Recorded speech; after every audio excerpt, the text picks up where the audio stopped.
Hello student, तो आज का हमारा टॉपिक है variation of g due to rotation of the earth, यानी अर्थ के रोटेशन के वजह से जी पे क्या इफेक्ट पड़ता है। ठीक है, तो चलिए स्टार्ट करते हैं। तो ये हमारा अर्थ है और ये इसका एक्सिस हो गया जिसके अबाउट ये रोटेट करती है with angular velocity omega. Clear student. और ये इसका इक्वेटर हो गया। तो अभी जो ऑब्जेक्ट है स्टूडेंट वो इस पॉइंट ए पे है और इसका मास कितना स्टूडेंट, स्मॉल एम। ठीक है, तो अभी जो ये ऑब्जेक्ट है वो इस सर्कुलर पाथ पे क्या कर रही है स्टूडेंट, रोटेट कर रही है। ठीक है, इसका भी जो रोटेशन है वो इस सर्कुलर पाथ पे है और अर्थ का रेडियस है स्टूडेंट कैपिटल आर। ठीक है, कुछ देर के बाद ये जो ऑब्जेक्ट है स्टूडेंट कहाँ पे चले जाती है, पॉइंट बी पे। क्लियर है स्टूडेंट।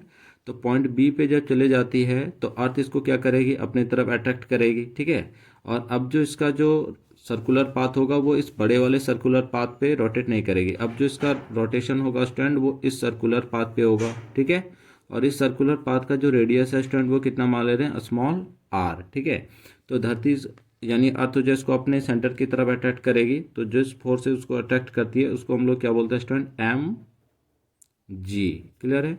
अब वो ऑब्जेक्ट जो इस सर्कुलर पाथ पे रोटेट कर रही है तो बाहर की तरफ एक फोर्स काम करेगा जिसको हम लोग बोलते हैं सेंट्रीफ्यूगल फोर्स। और ये जो सेंट्रीफ्यूगल फोर्स होगा स्टूडेंट वो कितना हो जाएगा, m r omega square. Clear student.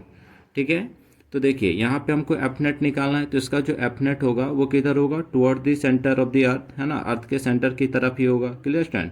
तो अगर हम लोग मान ले रहे हैं कि यहाँ पे जो एंगुलर डिस्प्लेसमेंट है वो एंगुलर डिस्प्लेसमेंट कितना स्टैंड, थीटा। तो अगर इसको हम लोग थोड़ा सा एक्सटेंड कर दें तो ये एंगल भी कितना हो जाएगा स्टैंड, थीटा हो जाएगा। ठीक है, अगर थीटा हो जाएगा तो इस एम आर ओमेगा स्क्वायर को हम लोग दो पार्ट में ब्रेक कर सकते हैं। ठीक है, तो दो कंपोनेंट में अगर हम ब्रेक करेंगे तो ये जो कंपोनेंट होगा स्टूडेंट इसका नाम क्या हो जाएगा, m r omega square cos theta. ठीक है स्टूडेंट। तो अब हमारे लिए एफ नेट निकालना आसान हो गया क्योंकि एक फोर्स किधर काम कर रहा है, टुवर्ड द सेंटर, जो कितना स्टूडेंट, एम जी, और एक बाहर की तरफ काम कर रहा है जिसका नाम है m r omega square cos theta. ठीक है स्टूडेंट। तो student net force toward the center कितना हो जाएगा, तो हम लोग लिखते हैं नेट फोर्स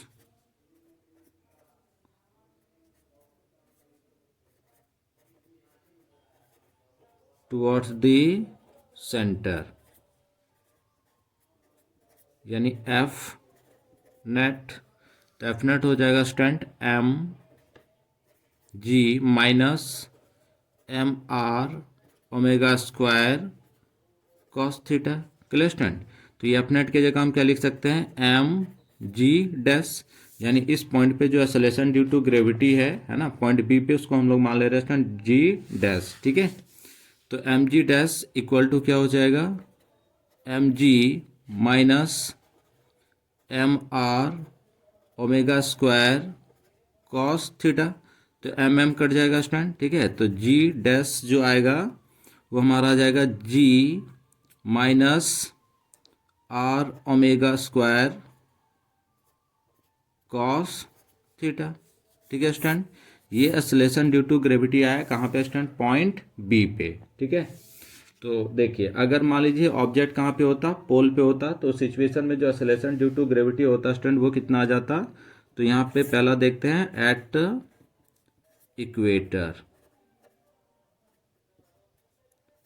एट इक्वेटर, तो एट इक्वेटर पे थीटा कितना हो जाएगा स्टूडेंट, जीरो, है ना। तो अगर जीरो तो cos zero degree equal to क्या आ जाएगा स्टूडेंट, वन। ठीक है, तो जी डैश इक्वल टू, इस पे ये हमारा टर्म जीरो हो जाएगा, it mean g minus are omega square. Clear student. यानी इस केस में जो रोटेशन यहाँ पे अगर हम लोग देखें तो रोटेशनल इफेक्ट, रोटेशनल इफेक्ट क्या होगा स्टूडेंट, मैक्सिमम होगा। ठीक है, यहाँ पे जो रोटेशनल इफेक्ट होगा वो मैक्सिमम हो जाएगा। क्लियर है। सेकंड केस देखते हैं, सेकंड कहाँ पे, एट पोल पे। तो एट पोल पे यानी स्टूडेंट जब ये ऑब्जेक्ट पोल पे चला जाएगा यहाँ पे तो एंगल कितना बनेगा, 90 degree. It means theta equal to 90। तो थीटा इक्वल टू 90 स्टूडेंट, तो कॉस 90 कितना हो जाएगा, जीरो, है ना। अगर कॉस 90 जीरो तो इस टर्म में पुट करेंगे तो ये पूरा टर्म क्या हो जाएगा स्टूडेंट, जीरो हो जाएगा, यानी सिर्फ क्या बचेगा हमारा, जी बचेगा, ठीक है, यानी जी डैश इक्वल टू जी आ जाएगा।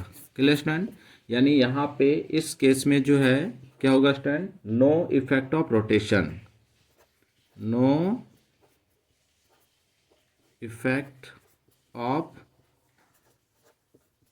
रोटेशन, ठीक है, यानी हम बोल सकते हैं जो पोल होगा, पोल पे जी का वैल्यू क्या होता है स्टूडेंट, मैक्सिमम होगा, है ना, और इक्वेटर पे जी का वैल्यू क्या हो जाएगा, मिनिमम हो जाएगा, क्योंकि यहाँ पे माइनस है तो ओमेगा के वैल्यू कुछ भी पुट करेंगे तो सरफेस पे जो एक्सेलरेशन ड्यू टू ग्रेविटी होता है उससे हमेशा क्या आएगा स्टूडेंट, कम आएगा, ठीक है। तो एक पॉइंट यहाँ पे लिख लेते हैं, G is minimum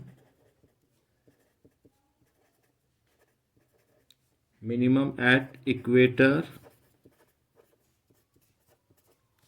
and G is maximum at the pole, ठीक है स्टूडेंट, ये नॉट थोड़ा याद रखना है कि G is minimum at equator and G is maximum at pole। Thanks student for watching.